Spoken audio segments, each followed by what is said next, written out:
Hello everyone, कैसे हैं आप? I think we all are very well and very energetic. Yes बेटा. So today we are going to start our class 11 subject maths topic conic section. Yes बेटा, it is our most important topic of our 11th class maths. It is a very important topic for competitive level also. This topic अपने NCERT book में basics given है, basic level पे questions हैं, simple से, लेकिन competition level पे ये बड़ा मजेदार टॉपिक है. बहुत इंटरेस्ट आता है इस टॉपिक को पढ़ने में कॉम्पिटिटिव लेवल में. पहले हम लोग एनसीईआरटी लेवल कवर करेंगे और आफ्टर दैट हम लोग अपना कॉम्पिटिटिव लेवल भी अप्रोच करेंगे, टच करेंगे. Okay, so let us start. अब देखो इस टॉपिक में मैंने कुछ डायग्राम्स बना रखे हैं. यहां पर दिख रहे हैं आपको? This is x axis and this is y axis. बेटा ये एक डायग्राम नहीं है, ये फोर डिफरेंट कंडीशंस को समझने के लिए मैंने डायग्राम एक साथ आपको बना दिए हैं. तो हम लोग फर्स्ट डायग्राम को पहले डिस्कस करते हैं. As we know this is x axis and this is y axis. तो हमने क्या किया, थोड़ा टॉपिक को इजीली समझने के लिए मैंने कोन यहां फिक्स किया है. ये कॉनिक्स हमारे पास एक शेप है और हमने कैसे लिया इसको, अलोंग वाई एक्सिस. अब ये अलोंग वाई एक्सिस इधर भी हो सकता है, along y axis negative side पे भी हो सकता है. इसको हम लोग अलोंग एक्स एक्सिस भी अप्लाई कर सकते थे, उसमें कोई दिक्कत नहीं है. लेकिन अलोंग एक्स एक्सिस में हमारे पास ये चारों डायग्राम जो है कंपैरेटिवली हम लोग इसको डिस्कस करेंगे तो वो डिस्कस नहीं हो पाते. इसलिए बुक में भी ऐसे ही मेंशन कर रखा है कंपैरेटिवली डिस्कशन करने के लिए, और मैंने भी यहां पे इसको सेम एज ले लिया है. So we discuss about first case और first condition of conic section. अब देखो मैंने क्या किया, वाई एक्सिस के अलोंग एक हमने कोन शेप यहां फिक्स की है. अब इस कोन शेप में अगर हम लोग एक्स एक्सिस के पैरेलल किसी प्लेन से इस कॉनिक शेप को कट करते हैं, आपने देखा होगा आइसक्रीम कोन. अब अगर आइसक्रीम कोन को हम लोग along with y axis apply करें और उसको अलोंग विद एक्स एक्सिस किसी प्लेन से कट करते हैं, तो हमारे पास वो कट किया मैंने, तो ये जो हमारे पास है एक शेप बनती है दैट इज सर्कुलर शेप. तो इसको हम लोग बोलते हैं किसी प्लेन से अगर हम लोग कॉनिक शेप को कट करें तो हमारे पास कौन सी शेप बनती है, circular shape. So it is a circle. तो हमारे पास कुछ शेप्स आएंगे हमारे पास अगर किसी कोन को हम लोग किसी प्लेन से कट करते हैं, तो जो शेप बनेगी उन्हीं शेप्स को हम लोग बोलते हैं कॉनिक सेक्शन. आपने 10th क्लास में भी जो है डिस्कस किया होगा एरिया ऑफ सेक्शन. तो वहां हम लोग क्या करते हैं, अगर हमारे पास कोई सिलेंड्रिकल शेप है, सिलेंड्रिकल शेप को हम लोग कट करते थे, तो जो हमारे पास एरिया बचता था that is area of section. तो यहां पर भी यही हमारे पास कंडीशन बन रही है. कॉनिक हमारे पास शेप है, उसको हमने किसी प्लेन से कट किया, तो जो ऊपर हमारे पास जो सेक्शन बनता है वो किस शेप का बनता है, तो फर्स्ट शेप हमारे पास क्या बनेगी, सर्कुलर शेप. ये सर्कल ऐसे बनता है, तो इसलिए हम लोग इसको बोलते हैं सर्किल. नेक्स्ट हमारे पास जो है वो केस क्या आता है, सेम हमने क्या किया, that is x axis and it is y axis. तो वाई एक्सिस के अलावा हमने क्या किया, एक कोन फिक्स किया. अब इस कोन को हमने कट तो कर रहे हैं लेकिन parallel to x axis cut नहीं किया. जैसे आपने parallel to x axis cut किया तब तो शेप कैसे बनेगी, सर्कुलर शेप बनेगी. लेकिन एक्स एक्सिस से एंगल बनाते हुए ये देखो यहां पे हमारे पास जो है ये अगर हम देखें तो ये एक्स एक्सिस से अल्फा या बीटा जो भी एंगल है, अगर ये एंगल बनाते हुए अगर हम लोग इसको कट करते हैं तो हमारे पास फिर शेप सर्कुलर शेप नहीं बनती, फिर ऐसी कोई शेप बनती है दैट इज इलिप्स. तो ये शेप हमारे पास जो बनेगी उसको हम लोग बोलते हैं इलिप्स। ओके, अब सेम केस में अब हमने क्या किया, इसी सेक्शन में अगर हम लोग और कट करते हैं, लेकिन हमने क्या किया, एंगल को और थोड़ा इंक्रीज कर दिया। यहां हमारे पास एंगल जो था, इतना हमने एंगल लिया कि हमारे पास ये जो सब कर्व एरिया है, जो कर्व एरिया वो कट कर रहा ओनली। ये सर्कुलर एरिया जो है उसको हमने टच नहीं किया, उसमें से कट नहीं होना चाहिए। तो हमने केवल कर्व एरिया जो है, स्लांट जो हमारे पास आती है, उसको कट किया है। तब तो हमारे पास क्या बनेगा, ये इलिप्स बनेगा। लेकिन जैसे हम लोग और एंगल को इंक्रीज करेंगे विद एक्स एक्सिस, ये देखो मैंने और एंगल को इंक्रीज कर दिया लाइक दिस। अब ये एंगल जो है अल्फा और थोड़ा बढ़ गया। अब जैसे हमने और थोड़ा बढ़ाया तो अब हमारे पास ये जो इसका सर्कुलर एरिया है ये, और ये कर्व जो एरिया है, कर्व जो शेप, ये जो इसका सर्कुलर शेप है और ये कर्व शेप है, दोनों इंक्लूड हो रहे हैं यहां पर। जब हमने इसको कट किया तो ये जो शेप बनती है हमारे पास, दैट इज पैराबोलिक शेप। तो इसको हम लोग बोलते हैं पैराबोला। इज दैट क्लियर बेटा? तो सेम कंडीशन में हमने क्या किया, पहले parallel to x axis cut किया, फिर थोड़ा एंगल बनाते हुए कट किया, फिर एंगल को और इंक्रीज किया। अब इंक्रीज करते करते हमने क्या किया, एंगल को पैरेलल टू वाई एक्सिस, मतलब 90 डिग्री कर दिया एक्स एक्सिस पे। एक्स एक्सिस से 90 डिग्री एंगल लेते हुए अगर हम लोग इस सेक्शन को कट करते हैं तो अब देखो हमारे पास एक कट तो यहां लग रहा है, एक कट यहां पे भी लग रहा है, क्योंकि हम लोग ऐसे कट कर रहे हैं। कॉनिक सेक्शन हमने या कॉनिक जो शेप है वो इधर भी रख रखी है, इधर भी रख रखी है। तो जब हम लोग कट करेंगे तो देखो इस कंडीशन में हमारे पास शेप बनेगी, दैट इज हाइपरबोला। तो इस शेप को हम लोग बोलते हैं सर्कल। इस शेप के लिए हम लोग यूज ले लेते हैं इलिप्स। इस कंडीशन के लिए हम लोग यूज ले लेते हैं पैराबोला, और इस कंडीशन के लिए हम लोग यूज ले लेते हैं हाइपरबोला। तो बेटा हमारे पास इस चैप्टर 11th में एनसीईआरटी में ये 4 टॉपिक हमारे पास रिलेट कर रहे हैं इस कॉनिक सेक्शन को। और अगर हम लोग किसी कोन को किसी प्लेन की हेल्प से कट करते हैं तो हमारे पास 4 शेप बनती है, circular shape, ellipse shape, parabolic shape और हाइपरबोलिक शेप। ओके, और इन्हीं 4 कंडीशंस को हम लोग इस चैप्टर में डिस्कस करेंगे। We are taking first condition of conic section which is circle. उसके बारे में अब डिस्कस करते हैं कि what is circle, what is the equation of circle, how we can generate the equation of circle, and in circle how many parts there are. Okay बेटा, our first topic of conic section is circle. अब what is circle mean?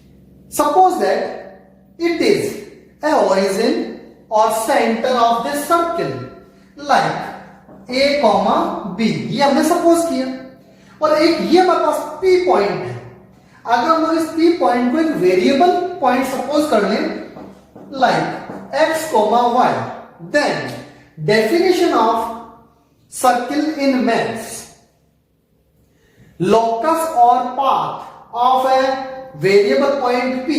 This is locus or path of this variable point P, means locus or path of this variable point P which have a constant distance r from a fixed point A, B. तो बेटा हमारे पास कहने का मतलब ये होगा कि ये जो हमारे पास वेरिएबल पॉइंट P है, इसका जो पाथ है, लोकस है, that is a circle when where distance from a fixed point to this point is always constant. और कांस्टेंट कितना हमारे पास r। तो बेटा हमने डिस्टेंस फॉर्मूला डिस्कस किया था in 10th class. We have r is equal to, distance is equal to x2 minus x1 whole square plus y2 minus y1 whole square. It is a distance formula. यहां distance r हमारे पास है। अब देखो जरा इसको अगर हम लोग स्क्वायर बोथ साइड करें तो r square is equal to x minus a whole square and y minus b whole square. It is an ideal equation of this circle. तो हम लोग इसको इक्वेशन ऑफ सर्किल कहते हैं। यस बेटा, हम लोग इसको थोड़ा और सिंप्लीफाई कर सकते हैं। Where a and b, yes बेटा, as we know here a and b are constant, can we calculate और simplify these brackets like r square is equal to x square plus y square minus 2ax minus 2by plus a square plus b square। ये हमने इसको क्या कर दिया, simplify कर दिया। अब ये r भी कांस्टेंट है, a स्क्वायर b स्क्वायर भी कांस्टेंट है, तो क्या मैं इसको ट्रांसफर कर सकता हूं। Then we have x square plus y square minus 2ax minus 2by plus a square plus b square minus r square is equal to 0। Is that clear. तो देखो ये हमारे पास कांस्टेंट टर्म है। हमारे पास दो कंडीशन आ गई। इक्वेशन ऑफ सर्किल ये भी हम लोग यूज ले सकते हैं और इक्वेशन ऑफ सर्किल हम लोग ये भी यूज ले सकते हैं। अलग अलग तरीके से कंडीशन पुट अप हो सकती है क्वेश्चन में। फर्स्ट केस क्या हो सकता है, हमें आर गिवन हो, फिक्स पॉइंट गिवन हो और equation of circle find out करनी हो, कैलकुलेट करनी हो, तो हम लोग ए और बी को पुट कर देंगे, यहां पर आर के लिए यहां पुट कर देंगे और उसको सिंप्लीफाई कर लेंगे। That is our equation of circle. एक कंडीशन ये हो सकती है। अनदर कंडीशन कैसे बन सकती है, हमारे पास इक्वेशन ऑफ सर्किल गिवन हो और बोलेगा find the coordinate of center and radius of this given circle.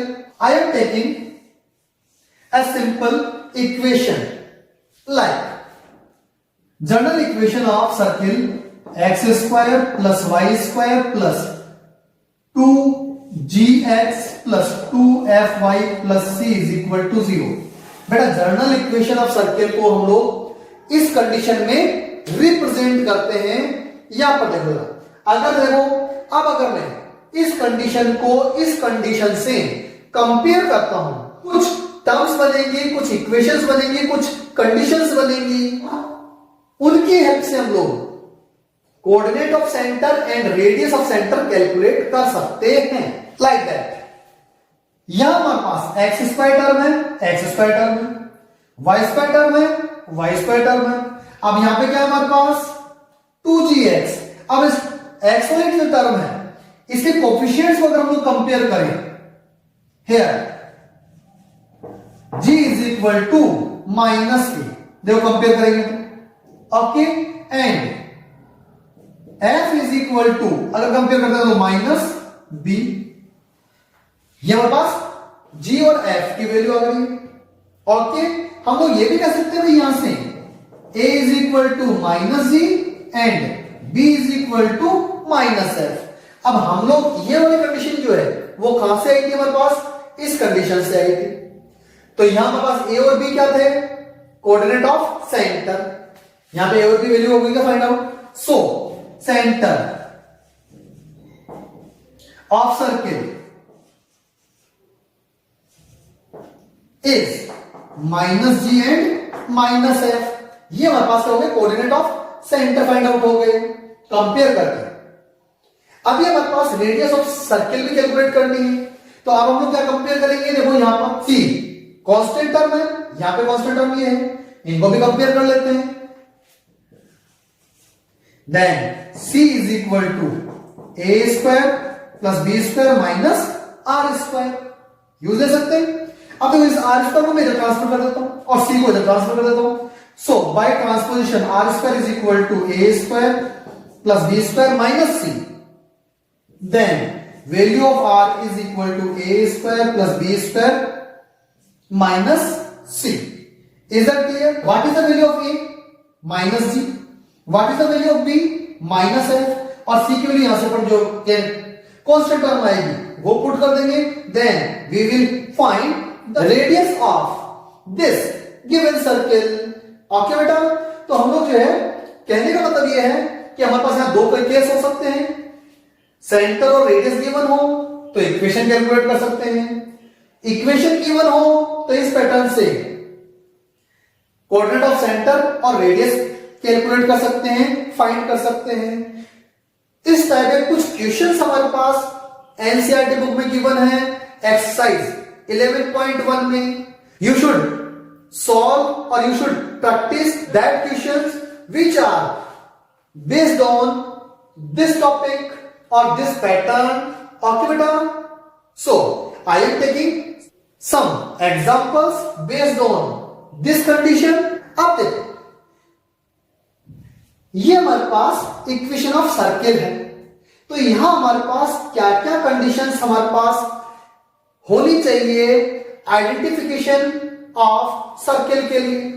Yes बेटा, तो देखो हमें ये लर्न रखना है coefficients of x square and y square terms must be equal and equal to 1। दोनों इक्वल भी होने चाहिए भाई, सेम साइन होना चाहिए और 1 होना चाहिए। ये भी पॉजिटिव 1, ये भी पॉजिटिव 1। ओके, अगर यहां हमारे पास 1 तो है, लेकिन अगर इन दोनों का साइन डिफरेंट हो गया, that means it is not a equation of circle. Identification of equation of circle की सेकंड जो केस हमारे पास है, कंडीशन जो हमारे पास है वो ये है कि इस पूरी इक्वेशन में xy टर्म का coefficient must be equal to 0। देखो हमारे पास इस पूरी इक्वेशन में x इंटू वाई वाली जो टर्म है वो क्या है, हमारे पास 0 है। यहां xy वाली टर्म नहीं होनी चाहिए। अगर xy वाली टर्म आ गई यहां पर तो फिर ये इक्वेशन ऑफ सर्किल नहीं होगा। ओके, तो दोनों केस हमारे को लर्न रह जाएंगे। Now I am taking some example based on this topic, like suppose that 2x square 2y square minus x minus y minus 2 is equal to 0। ये हमारे पास इक्वेशन ऑफ सर्किल है। तो फर्स्ट ऑफ ऑल हम लोग check करेंगे ये equation of circle है क्या। Coefficient of x square term and y square term must be equal to 1 according to definition और कंडीशन ऑफ सर्किल। तो हमारा क्या करना, पहले first of all divide by 2 all the terms. So we have x square plus y square minus x by 2 minus y by 2 minus 1 is equal to 0। ये case हमारे पास बन गया। Now as we no the general equation of circle is x square plus y square plus 2gx plus 2fy plus c is equal to 0। जब ये condition होती है हमारे पास तो सेंटर ऑफ सर्किल क्या हो जाता है हमारे पास, सेंटर ऑफ सर्किल वो होता है minus g and minus f. मतलब coefficient of x upon 2 and minus coefficient of y term upon 2। बेटा ये है हमारे पास centre of circle if given condition is like this. तो हमारे पास देखो जब कोफिशिएंट ऑफ x क्या है हमारे पास 1/2 माइनस में, कोफिशिएंट ऑफ y भी क्या है हमारे पास -1/2। तो इनका हाफ करेंगे हम लोग और साइन चेंज कर देंगे। यहां पॉजिटिव तो यहां नेगेटिव हो गए, यहां नेगेटिव होंगे तो क्या हो जाएगा positive. So centre of this circle is 1/4 1/4। इसका हाफ किया अभी मैंने 1/2 अपॉन 2 एंड 1/2 अपॉन 2। ये माइनस साइन जो है माइनस माइनस क्या हो गया हमारे पास, यहां प्लस हो गया। सपोज दैट यहां पे अगर हमारे पास प्लस होता तो फिर हम लोग इसको क्या ले लेते, माइनस यूज ले लेते। Is that clear. तो it is centre of coordinates of centre of this given circle. अब हमें रेडियस कैलकुलेट करनी है, तो रेडियस के लिए हमने क्या कंडीशन यूज ली थी, radius r is equal to in square root a square plus b square minus c। So what is a square b square, here r is equal to g square plus f square minus c constant term. अब देखो यहां पर what is g 1/4, what is f -1/4 and what is c -1। So यहां पर condition क्या जाएगी, and r radius is in square root 1/4 square plus -1/4 square minus -1। तो minus minus plus हो जाएगा, तो हमारे पास कंडीशन क्या आ जाएगी, in square root 1/16 plus 1/16 plus 1. Can we calculate these? Yes बेटा. It is 1 plus 1 2 plus 16 18/16 in square root. आप चाहो तो इसको कैलकुलेट कर सकते हैं, कट रहे ये 2 के टेबल में कट रहे हैं 9/8, तो हम लोग इसको मेंशन कर सकते हैं चाहो तो 9/8 in square root. It is 3/√8. We can write it 3√8/8. It is radius of this given circle. तो हमारे पास इस टाइप का क्वेश्चन एनसीईआरटी में 11.1 में गिवन है. हाँ भाई, ऐसा भी हो सकता था ये कि डायरेक्ट हमारे को ये पॉइंट और रेडियस गिवन होती. Like find the equation of circle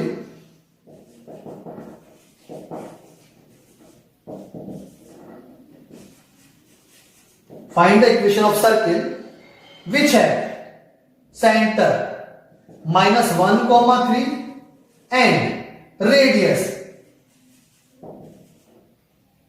5. Radius given है और सेंटर गिवन है, तो हमारे पास क्या होगा, लेट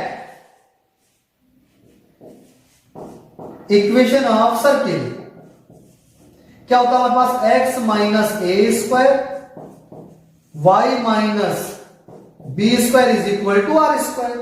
तो a और b की जगह हमारे पास केवल ये पॉइंट पुट कर देंगे और r की जगह 5 पुट कर देंगे. So we have x minus minus plus हो गया ये 1 स्क्वायर और y minus 3 whole square is equal to 5 square. So our answer is x plus 1 square plus y minus 3 square is equal to 25. That will be our answer. तो बेटा इस type के question हमारे पास एनसीईआरटी बुक में given है. So you should practice, you should try these type of questions of our NCERT book exercise 11.1. You should try. Okay then. Okay, thank you. Best of luck.